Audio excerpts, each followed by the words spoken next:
The tension in the Senate chamber that morning could have been cut with a knife. Cameras rolled, flashes blinked, and beneath the polished glow of history and power, something raw and human was about to unfold. Senator John Kennedy, calm as ever, stood tall, his signature Southern drawl carrying a sharp edge of conviction. Vice President Kamala Harris sat poised behind the podium, her expression unreadable, though her eyes betrayed the exhaustion of endless debates. What started as a routine hearing would soon become one of the most talked-about moments in modern political history. It began with a question as simple, direct, and piercing. Kennedy asked, "Madam Vice President, when will the American people stop paying the price for political theater?" His words echoed across the chamber, cutting through the usual noise of speeches and statements. The audience stirred. Reporters leaned forward. Everyone knew Kennedy's reputation, his charm, his wit, and his fearless honesty. Kamala's lips tightened. For months,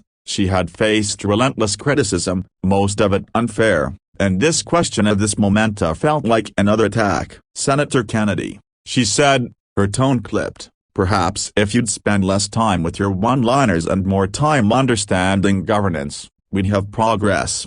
The chamber murmured. Kennedy smiled slightly, the corners of his mouth twitching with both restraint and amusement. "With all due respect, Madam Vice President," he replied softly, "understanding governance begins with honesty." That was it. The tension broke. Kamala leaned forward, her patience unraveling, and snapped, "Sit down, boy." The words landed like thunder. Gasps filled the room. Every camera caught the flicker in Kennedy's eyes, the sudden silence, the collective shock that froze Washington in place. For a long moment, he didn't move. Then slowly, with the grace of a man who knew both humility and power, John Kennedy straightened his jacket and spoke in a low, steady voice that carried more weight than any yell ever could. "Madam Vice President," he said, "I was raised in a small Louisiana town by a father who taught me two things: never start a fight but never walk away from truth. You may tell me to sit down, but ma'am,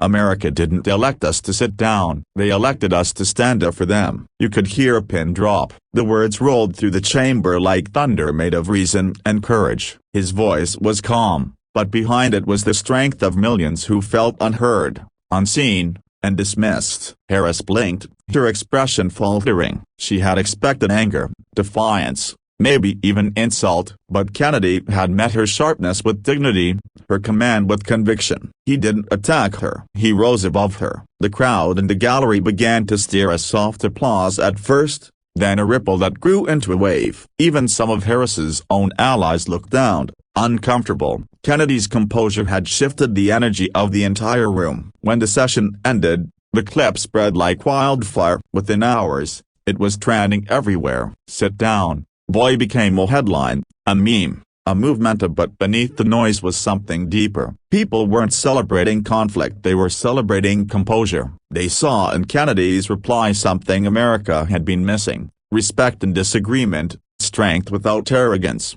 truth without cruelty.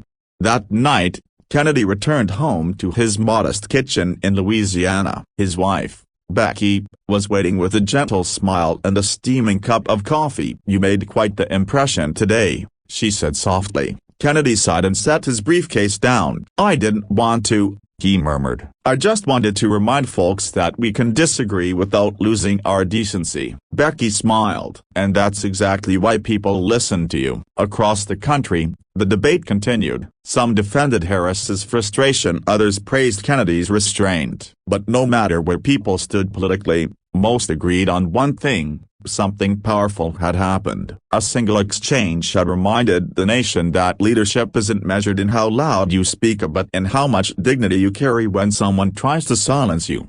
Weeks later, during a public address, Kennedy reflected on the moment. "We're all guilty, sometimes, of speaking before listening," he said, "but our nation doesn't need more shouting contests. We need more grace under fire. Because strength isn't proven by putting others down, it's proven by lifting the truth up." The audience rose in applause, not the thunderous, explosive kind, but the sincere, grateful kind that comes from hearts touched by wisdom.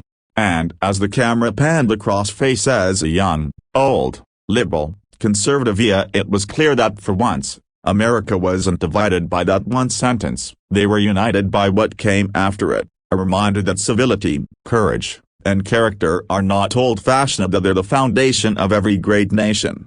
That day, John Kennedy didn't just win an argument, he won respect, and in doing so, he reminded an entire country that sometimes the loudest voice in the room isn't the one that shouts, it's the one that stands, calmly and courageously, for what's right.